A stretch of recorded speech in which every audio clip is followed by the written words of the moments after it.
serve assim. Amém? Amém. Glória a Deus. Contar com a ajuda aí do Rafa e do Márcio para pregar na discussão aí do Paulo. Irmãos, nos últimos meses Deus tem falado bastante ao meu coração através do livro de Salmos e tenho recebido verdadeiros tesouros através dos devocionais. Salmos, eles são bem explicativos e são poucos livros da Bíblia que você não precisa de tanto para compreender tanta coisa. Tantos tesouros de Deus que nos firmam na sua palavra, tantas promessas que nos ajudam a fortalecer a nossa fé, a colocar nossa esperança em Deus e não nos nossos sentimentos, e não nas nossas preocupações, principalmente nesses dias confusos que nós estamos vivendo, dias meio bagunçados, e cada dia uma notícia diferente. Eu não sei qual é a sua motivação hoje, se você veio aqui buscando direcionamento de Deus, se você veio aqui buscando o milagre de Deus, se você veio aqui buscando uma intervenção, mas eu tenho certeza que a palavra do Senhor ela vai falar aos nossos corações. Amém? Salmo capítulo 16, vamos abrir lá.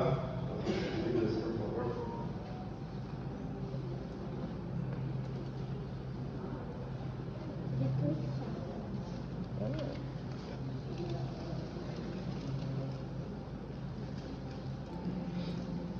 Salmo 16. Esse salmo ele foi escrito por Davi, como a maioria dos salmos que nós temos, e a vida de Davi ela é um tesouro para nós também. Davi ele foi pastor, Davi ele foi músico, Davi ele foi poeta, Davi ele foi compositor, Davi ele foi guerreiro, Davi foi o maior rei de Israel, foi o homem responsável pela instrução do rei Salomão, foi o homem que ajudou a construir boa parte das riquezas que Salomão depois conseguiu multiplicar. Então é um currículo invejável, são muitos títulos, muitas qualidades, mas eu acho que Davi cometeu erros, falhas, como todos nós cometemos, algumas horrendas e horríveis, mas Davi tinha algo de maravilhoso, que a Bíblia fala que ele era o homem segundo o coração de Deus. E quando a gente lê os Salmos, a gente entende isso, a gente percebe que é isso que Deus quer de nós, que nós sejamos homens e mulheres segundo o coração de Deus, e esse salmo ele ajuda bastante a gente a desenvolver essa qualidade, que talvez seja a maior de todas que eu vi aqui.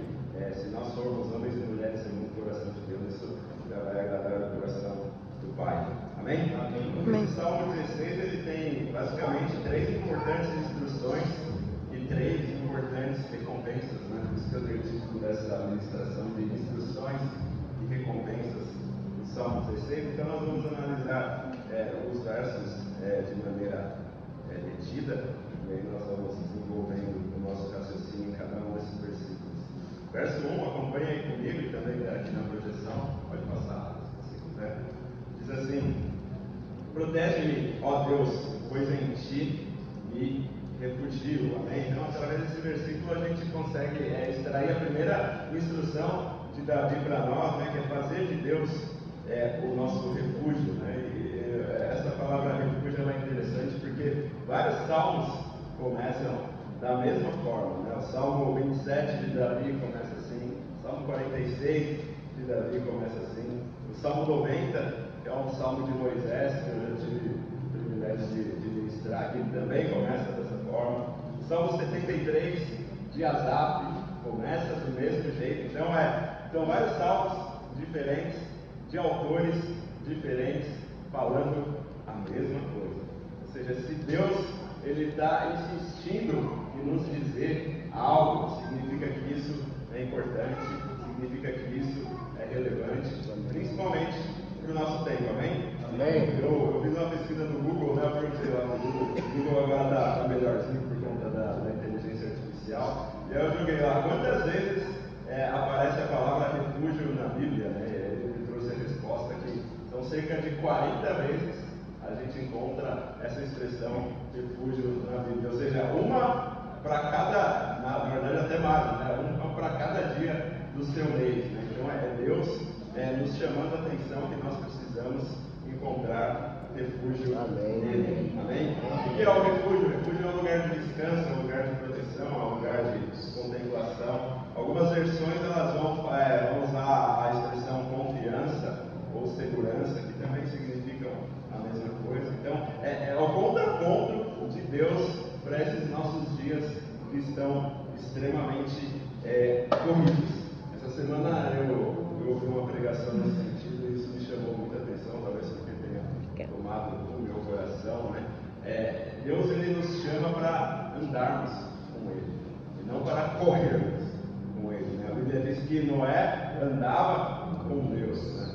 A Bíblia diz que Jesus é o caminho, a verdade e a vida. Jesus não é a corrida, a verdade e a vida. Então isso nos chama a esse projeto de desacelerarmos essa corrida nossa maluca, mas o projeto de Deus não é esse.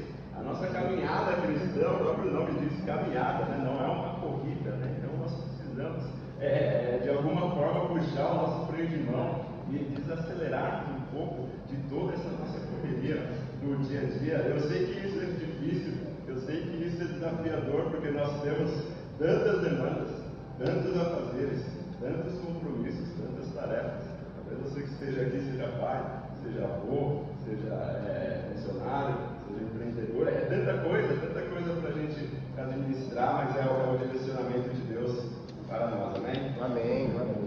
Eu não sei se é algo que Deus tem ministrado no meu coração nos últimos anos. Eu não sei se é porque eu estou com 42 anos, eu estou saindo daquela fase da juventude, né? Também não estou longe da terceira idade, né? Digamos que eu estou na meia idade, mas é aquela coisa de desacelerar, né? Hoje eu percebo que as coisas que eu fazia quando era jovem, a correria que eu tinha, aquela energia que eu tinha, eu já não tenho tanto, né? Ainda tenho, mas não como eu tinha, né? E isso tem sido bênção, porque Deus tem me ensinado a depender mais dele, menos do meu esforço, menos da minha dedicação, confiar mais naquilo que Ele tem para fazer na minha vida, na minha família, na nossa igreja, no nosso trabalho, amém? Amém. E é possível, irmãos, porque Jesus ele deu exemplo. Eu comecei a olhar o Evangelho sob essa perspectiva. Meus irmãos, Jesus ele lidava com ansiosos todos os dias. Era todo dia alguém, mestre, faz isso, mestre, faz aquilo, mestre, e tal coisa. E você não vê Jesus ansioso, você não vê Jesus correndo. Mesmo diante da notícia do problema do seu amigo de Lázaro, Lázaro está morrendo, e Jesus ele não entra na pilha de todo mundo, Jesus ele não entra na pilha dos ansiosos. Calma, Jesus vai, faz, e acontece no tempo dele. Aí chegou lá, Jesus, se o Senhor tivesse vindo antes, calma que eu vou fazer. Aí Jesus no tempo dele faz milagre. Deus é assim conosco, amém? No tempo dele, ele vai fazer. A gente que precisa desacelerar, encontrar e descansar no tempo de Deus das nossas vidas, amém?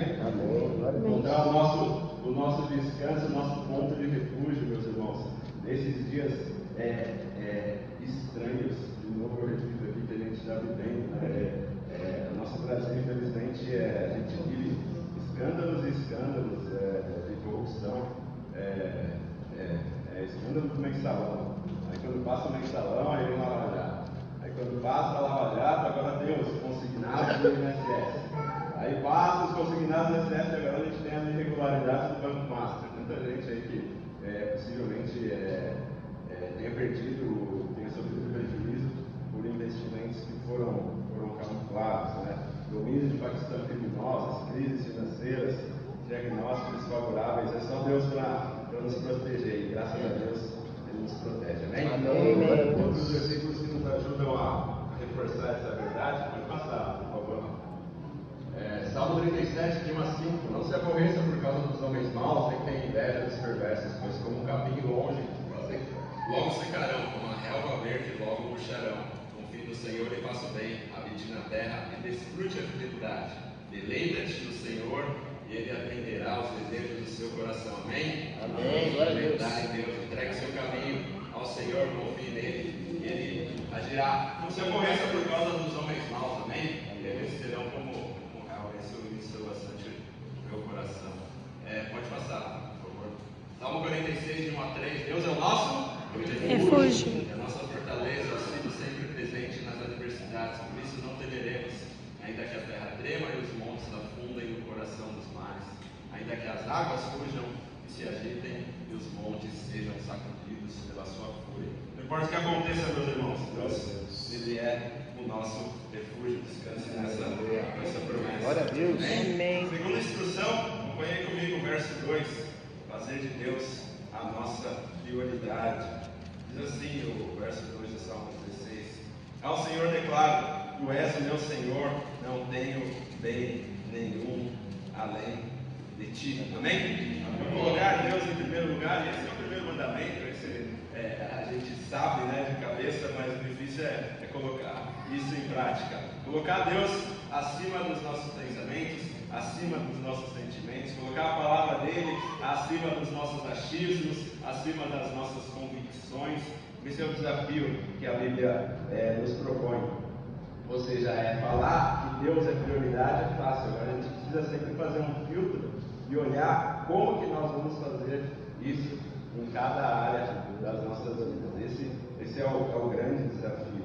E aqui eu anotei algumas áreas que a gente para a gente tornar isso um pouco mais palpável, né, tangível, sair um pouco do abstrato. Como que Deus é prioridade na minha vida?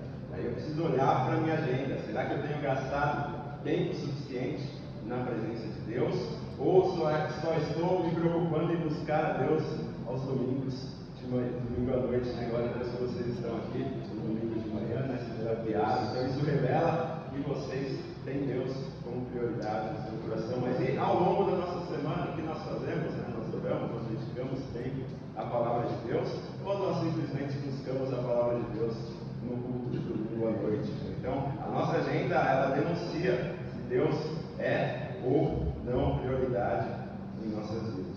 Parece um pouco óbvio, né, o que eu estou falando, mas tem hora que o óbvio ele precisa ser dito.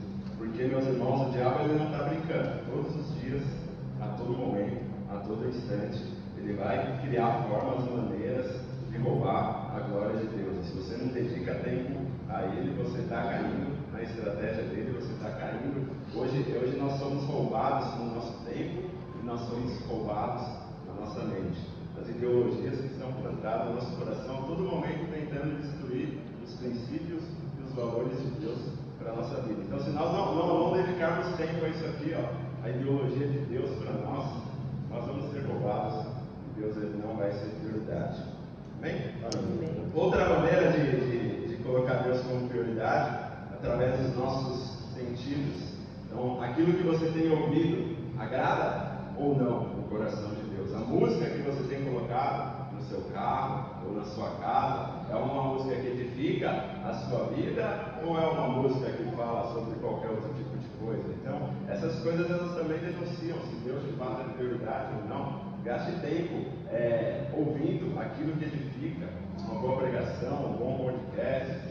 Nós temos hoje louvores extremamente abençoados, então que isso possa ser prioridade para nós também. Outro sentido é aquilo que nós temos, né? Salmo 101, verso 3 diz: Não colocarei nada que é mal diante dos meus olhos. E aqui se aplica a mesma coisa. Mateus 6, 22 ao 23 diz que os olhos eles são candeia do corpo. Se eles forem maus, o nosso corpo estará cheio de trevas. Agora, se eles forem bons, o nosso corpo estará cheio de luz. Então, se você assiste aquilo, edifica, amém, glória a Deus. Agora, se não edifica, meus irmãos, não gaste tempo com isso. Não. Aquilo que nós temos tocado também, se nós estamos tocando em coisas lícitas ou ilícitas, isso também denuncia se Deus é ou não prioridade em nossas vidas. Os nossos pensamentos também, a Bíblia diz que aquilo que é amável, aquilo que é de boa fama, aquilo que é correto, aquilo que é digno de louvor, aquilo que é excelente, aquilo que é verdadeiro, nobre, puro, nessas coisas que nós devemos pensar. Então, se nós estamos gastando muita energia naquilo que não é isso, que Filipenses 4:8 diz, então Deus talvez não esteja sendo a prioridade nos nossos pensamentos. Nosso trabalho fazermos tudo conforme as nossas forças, Eclesiastes 9:10, ou seja, você colocar a sua disposição naquilo que você faz. Eu lembro que eu não entendia direito, logo que eu entrei no tribunal, né, o pessoal falava braço curto, né, eu não entendia dinossauro, né, o que é o dinossauro? É a mãozinha, né, do dinossauro Rex, né, faz uma coisa para mim, não faço, né, aquela pessoa que não tem a disposição de fazer, de acontecer, e é isso que Deus espera de nós, no nosso trabalho, né? Se nós encaramos Deus como prioridade, Ele precisa ser prioridade no nosso trabalho também, amém? Amém. Colossenses 3:23 diz para trabalharmos como se fosse para o Senhor, e uma outra área, e essa talvez seja a mais importante de todas, que é a família, né? A Bíblia diz que o marido deve amar a sua esposa como Cristo amou a igreja. Como isso é difícil, mas é o nosso foco, é o nosso foco, e nós nos esforçamos para isso também, né? Tem dia que é difícil, mas Deus é bom o tempo todo. Mas isso é tão importante, irmãos, que a Bíblia diz que se nós que somos casados não tratamos a nossa esposa como um vaso de honra, até as nossas orações elas são interrompidas. Então talvez você esteja orando aí por algo que não está acontecendo, mas não está acontecendo porque você não está tratando bem a sua esposa. Porque o dia que você tratar bem a sua esposa, os céus se abrirão e Deus vai ouvir a sua oração. Amém? Irmãos, eu não entendo. Eu vejo as feministas brigando com a Bíblia, esse negócio de submissão, isso, aquilo. Não existe um versículo que fala que se a sua mulher não tratar bem o seu marido, a oração dela não vai ser interrompida. Agora, para nós existe essa consequência, né? Não dá para entender. Quando a gente enxerga a Bíblia, a gente vê o valor que a mulher tem na Bíblia e a gente glorifica a Deus por conta disso. Amém? 1 Coríntios 7:33 fala que o casado precisa se preocupar em como agradar a sua esposa, o seu marido. Então, nós possamos viver a palavra de Deus, amém, irmãos? Os filhos precisam honrar pai e mãe, Êxodo 20, e os pais precisam criar os filhos no temor do Senhor, Efésios 3:4. Eu percebo que eu cresci em meio a essa geração, né? Uma preocupação em formarmos pessoas que vão construir uma boa família, que vão ter uma boa carreira, mas, meus irmãos, a Bíblia não fala isso. A Bíblia fala de nós nos preocuparmos em criarmos os nossos filhos no temor do Senhor. Porque, engraçado que esse é o atalho para a vida do pai e da mãe, porque se você criar o seu filho no temor do Senhor, não tem como o seu filho não ser um excelente profissional, não tem como o seu filho construir uma família abençoada. Então, pega o atalho que é mais fácil. Vamos nos preocupar com aquilo que de fato é importante, e Deus ele vai agir, Deus ele vai envolver na vida dos nossos filhos. Glória a Deus. É difícil, irmãos. Exige tempo, exige esforço, exige dedicação. Eu vejo isso com o Pedro, eu só tenho um, mas vocês com 3. Mas é o desafio que Deus propõe para nós que somos pais também, e isso nós precisamos usar todas as ferramentas que nós tivermos à nossa disposição. E graças a Deus que a igreja nos oferece várias ferramentas, né? Nós temos o Ministério Infantil, que é um trabalho maravilhoso que vocês fazem. Nós temos os embaixadores também, que eu tenho acompanhado um pouco de perto, né? Eu trago o Pedro, estudando e vejo como isso faz diferença na vida desses meninos. Nós vamos ter o privilégio de ver, irmãos, como Deus vai construir coisas maravilhosas. Amém. Principalmente nesses rapazes. Das tantas meninas eu não acompanho, mas deles eu percebo que Deus tem forjado os nossos filhos, e isso é bênção do Senhor. Na semana que vem a gente vai ter aí o Otávio, né? 30. Eu acompanho, irmãos, o trabalho do Otávio. Ele tem uma Bíblia fantástica e ele fala a linguagem dessas crianças. Esses dias a Carol estava fazendo um devocional com o Pedro e ele usa muitos joguinhos, né, que eles estão inseridos no mundo deles para compartilhar a palavra de Deus, né? E aí ele estava falando, tem um joguinho que o Pedro joga, chama-se Double Guys.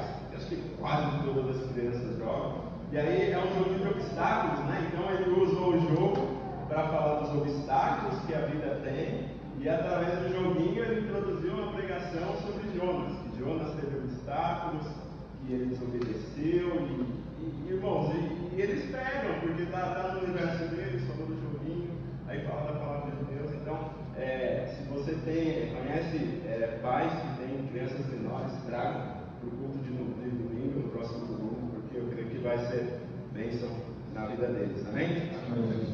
1 Timóteo 5,8, quem não cuida dos seus é pior do que o incrédulo. Então, se nós queremos que Deus seja prioridade em nossas vidas, que Ele seja prioridade na nossa família. Eu estava fazendo esse estudo enquanto eu acompanhava o meu pai no hospital. Quarta-feira, irmãos, que dia cansativo. Cheguei cansado, tudo. Aí meu irmão me ligou, tem que levar o pai no médico. O hospital que a gente ia deixar, sem brincadeira, acho que são 5 minutos do meu trabalho.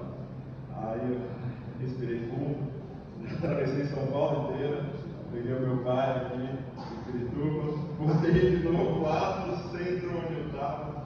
Eu saí daqui, acho que era 10 da noite, cheguei em casa às 3 da manhã. Mas a primeira sensação foi cansaço. Falei, não estou cansado, trabalhei o dia todo. Mas na mesma hora que veio esse sentimento de cansaço, veio um sentimento tão grande de gratidão no meu coração. Falei, não, eu vou, porque eu ainda tenho o privilégio de ter o meu pai comigo. Então, glória a Deus. E aí a gente comprava, a gente ficou conversando, é um tempo gostoso, a gente está lá, espera, senta, faz exame. Meu pai teve um problema de pedra nos rins, e ele estava com catéter, ele fez a cirurgia, tudo certo, mas o catéter estava saindo. E aí levar lá, fizeram os exames, não, está tudo certo, já vamos arrancar o catéter, voltamos para casa. Aí cheguei em casa 3 e pouco da manhã e tinha que acordar logo cedo para ir para a chácara, porque o Pedro estava empolgado para ir para a chácara, queria honrar também o Vinícius Dias se batizar, e assim fomos caminhando. Teve uma hora lá que eu tirei um cochilo e deu tudo certo, graças a Deus. Amém? Verso 4, acompanhe comigo, pode passar, por favor.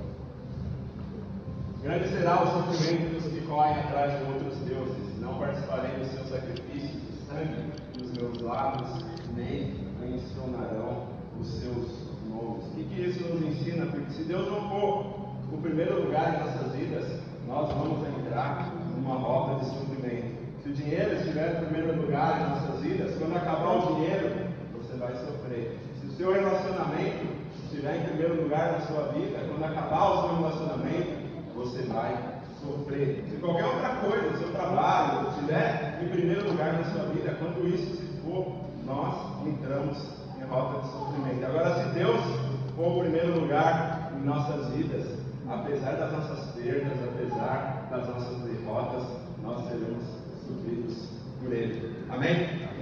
Outros versículos que ajudam a ilustrar essa verdade para vocês. Mateus 22, 37. Respondeu-lhe Jesus: amará o Senhor teu Deus de todo o seu coração, de toda a sua alma, de todo o seu entendimento. Amém? Mateus 6,33. Buscai, pois, em primeiro lugar o seu reino e a sua justiça, e todas essas coisas vos serão acrescentadas. Terceira instrução: ter uma vida pautada sobre a perspectiva de Deus. Verso 3. Voltamos para o 4, voltamos para o 3. Quanto aos fiéis que há na terra, eles é que são os notáveis em que está todo o meu prazer. Amém? Deus te vê como notável. Fala aí para o seu irmão, você é um notável de Deus. Você é um notável de Deus. Outras versões, talvez seja essa da sua Bíblia, né? Deus nos vê como ilustres, Deus nos vê como admiráveis. Não porque nós somos alguma coisa, mas porque o sangue de Jesus pagou o preço para que Deus nos enxergue dessa maneira. Então, quando nós entregamos a nossa vida ao nosso Senhor Jesus, Deus começa a nos ver como notáveis nessa terra. Amém? 1 Pedro 2,9 diz que nós somos sacerdócio real, nação santa, povo exclusivo de Deus. Né? Então, mais importante do que o que você pensa sobre você, mais importante do que o que outras pessoas dizem sobre você, é o que Deus diz sobre você. E Deus está falando nessa manhã que você é um notável, não se veja da forma que Deus te vê. Amém? Essa semana a Carol me passou e acho que o Wiener também me mandou. Eu já tinha assistido um podcast sobre o testemunho do Kaká. Kaká que jogou no nosso ilustre tricolor. Campeão da seleção, né? Na seleção.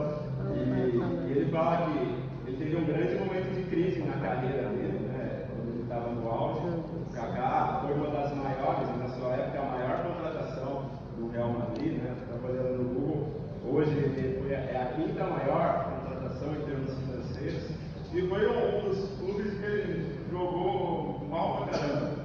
E aí ele falou que ele entrou numa crise de identidade que ele não sabia quem ele era. Ele era o Kaká que foi o melhor jogador do mundo, ele era o Kaká que foi o ídolo de São Paulo, da seleção, ou era esse Kaká que não conseguia jogar nada no Real Madrid. Ele fala que o que ajudou ele a sair dessa crise foi justamente isso, foi justamente ele ver a vida dele sob a perspectiva de Deus, não dele. Ele entender que ele era um filho de Deus, que ele tinha um pai que cuidava dele e que basicamente a carreira dele era essa, né? Não era o jogador de São Paulo, não era o jogador de seleção, era ser filho de Deus. Isso ajudou ele a superar essa crise e isso nos ajuda também a superar as nossas crises. Nós somos filhos de Deus, esse é o melhor título que nós podemos ter. Amém. 1 João 3,12, pode passar o papo, por favor. Veja quão grande amor o Pai nos tem concedido a ponto de sermos chamados filhos de Deus. E de fato, somos filhos de Deus. Por essa razão, o mundo não nos conhece, porque não o conheceu. Amados, agora somos filhos de Deus, mas ainda não se manifestou o que haveremos de ser. Pode passar, tem mais um. Mas todo quanto recebeu, deu-nos o poder de serem feitos filhos de Deus, a saber, que crê seu nome. Amém? Então você é notável, você é um filho de Deus, e com isso a gente tem aí as 3 instruções que nós vimos. Pode passar. Fazer de Deus o nosso refúgio, fazer de Deus a nossa prioridade, ter uma vida pautada sobre a perspectiva de Deus. Acho que só aqui trabalhei nesses salmos, né? Mas Deus ainda nos ensina mais. Nós temos também 3 recompensas. Acompanhe comigo o verso 5 do Salmo 16. As divisas caíram para mim em lugares agradáveis. Eu tenho uma dela. Desculpa, eu li o 6. 5. Senhor, tu és a minha porção e o meu cálice.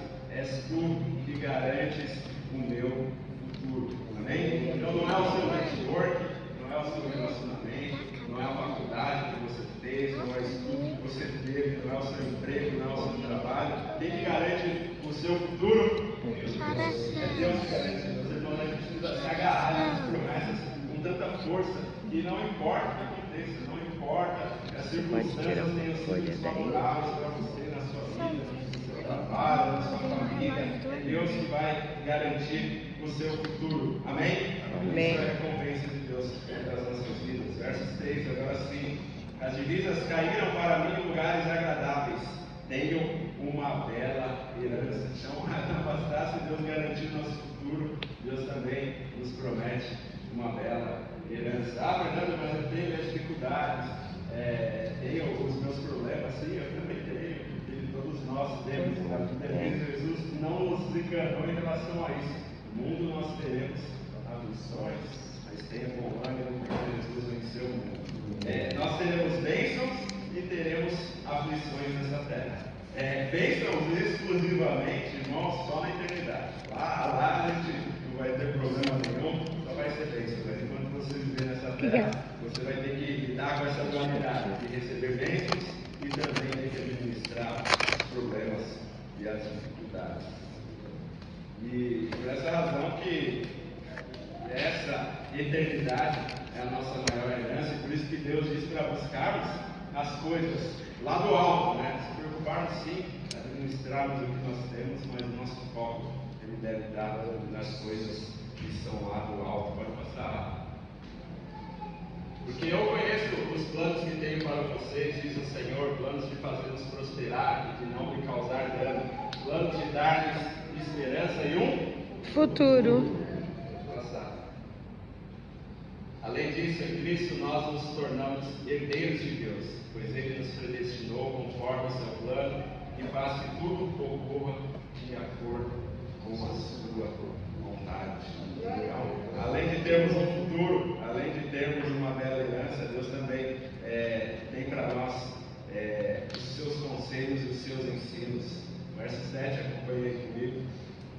Bendirei o Senhor que me aconselha na escura noite, o meu coração me ensina.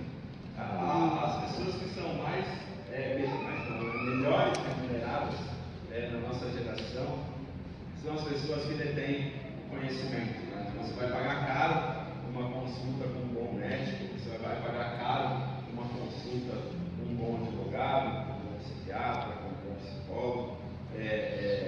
A nossa geração também entendeu essa realidade. Hoje a gente tem aí a figura do coaching, né? E essas pessoas nada mais são do que pessoas que vão nos orientar, que vão nos aconselhar em uma área específica da nossa vida. Irmãos, há muito poder em um conselho. Né? Eu estava refletindo e talvez isso também tenha acontecido na sua vida, mas as grandes conquistas da minha vida aconteceram e se conservam por conta de conselhos que eu recebi.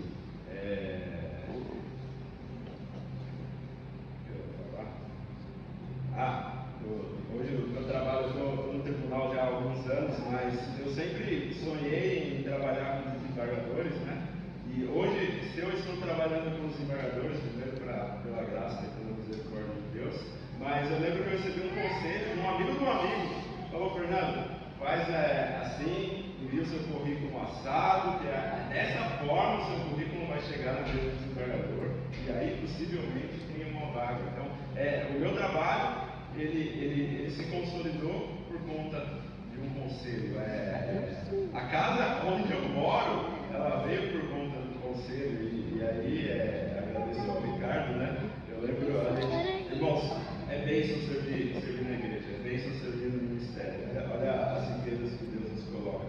A gente tem o nosso momento ali, a gente tem uns 15 minutos de estacionamento ali, que é uma correria, né? Mas em boa parte do tempo a gente passa conversando, né? A gente conversa sobre futebol, a gente conversa sobre política, a gente conversa sobre um monte de coisa. E o Ricardo me acompanhou, né? A época que a gente estava querendo comprar casa, ele falou: não, filho, vamos lá no meu condomínio e tal. Me apresentou o condomínio, meus irmãos, e eu fiquei de boca caída, né? Sabe quem conhece, né? Que é o nosso paraíso ali dentro do Jaraguá. Mas foi através do conselho dele que Deus gerou um sonho no meu coração. Deus viabilizou que esse sonho se concretizasse. E hoje estamos lá há mais de 10 anos, vivendo na bênção, corre pelo condomínio, ensina a andar de bicicleta. Mas tudo começou por conta de um conselho. Mesma coisa, no meu casamento, eu estava recordando ontem a gente saiu para comer uma pizza e foi no lugar onde a gente viu aquela obra Vamos, né, há quase 20 anos atrás. 18.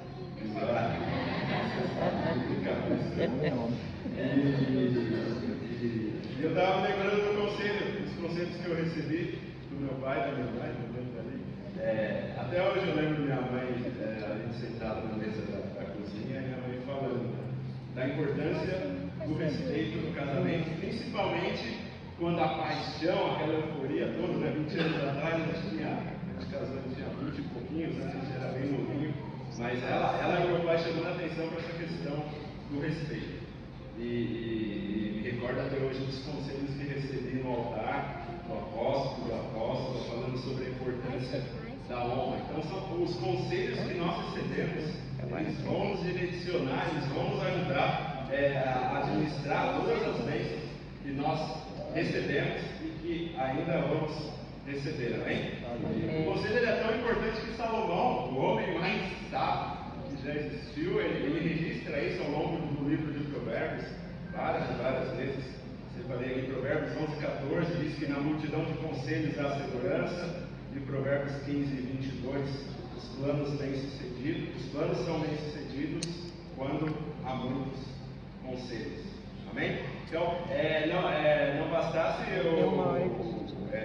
verdade, os conselhos, eles são extremamente importantes de pessoas, mas imagina você receber conselho daquele que te conhece desde o ventre da sua mãe. Imagina você receber conselho daquele que era, daquele que é, daquele que há de vir. Glória a Deus. Do alfa do homem. Aleluia. Aquele que já te viu no seu futuro. Isso é maravilhoso. Eu fiz essa introdução para a gente chegar na importância do conselho que a gente recebe do Senhor. E não bastasse Deus nos aconselhar, Deus ele ainda nos ensina como um professor que acompanha a gente a cada dia, todos os dias. Então é um privilégio maravilhoso servir ao Senhor. Outros textos que reforçam essa verdade bíblica. Ouve o conselho e recebe a correção para que seja sábio nos teus últimos dias. Muitos propósitos há no coração do homem, mas o conselho do Senhor permanecerá. Verso 19 e 20. Salmo 119, 125.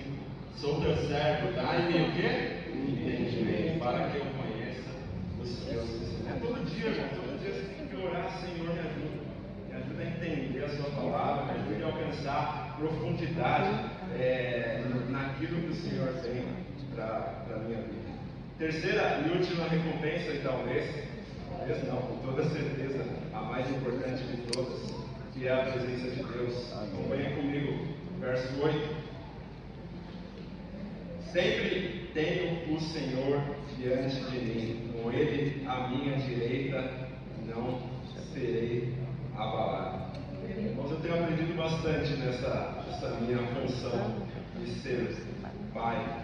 E uma das coisas que eu percebo na vida do Pedro, como ele cresce de maneira segura, porque eu estou ali do lado dele, eu passo praticamente as 24 horas do dia do Pedro, com exceção da escola, ao lado dele, eu acordo com ele, ela está na escola, a gente acompanha, a gente ora junto, a gente toma café, a gente vai para a natação, volta da natação, põe o uniforme, leva para a escola, depois busca da escola, aí tem dia que tem jiu-jitsu, leva no jiu-jitsu, e eu vejo a segurança emocional dele, porque ele tem a presença do pai e da mãe ali. Deus tem nos dado esse privilégio de acompanhar ele, que seja assim com os próximos filhos. E na segunda-feira ele estava lá na aula de jiu-jitsu, e o que eu faço? Eu deixo ele na aula de jiu-jitsu e vou estudar no carro, estudo um pouquinho, no finalzinho da aula eu busco ele de novo. E aí eles estavam lá no momento de luta deles, e ele estava lutando com um menino que era mais forte do que ele, maior do que ele, mais velho do que ele. E aí eu cheguei lá. Oi? Era louco, né?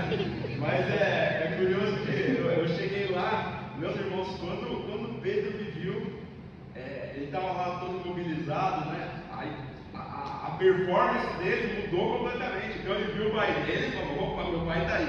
Ele virou o menino, ele tudo bem, mobilizou ele depois. Mas a reação dele foi: não, meu pai está aqui, vou lutar de igual para igual. E ele virou, e se esforçou, e se dedicou. Irmãos, é exatamente isso que Davi está nos ensinando, porque essa sensação que Davi tinha: não, Deus está do meu lado, então eu não vou ser abalado. E a gente começa a entender por que Davi fez o que fez, por que Davi conseguia lutar de igual para igual com um urso, com um leão, com um gigante, porque ele tinha a convicção de que Deus estava ao lado dele. Assim como a minha presença trazia segurança para o Pedro, é esse sentimento que nós precisamos desenvolver. A presença de Deus, ela nos dá segurança, e como Davi fala em outros salmos, com ele é o salvo murado. Glória a Deus.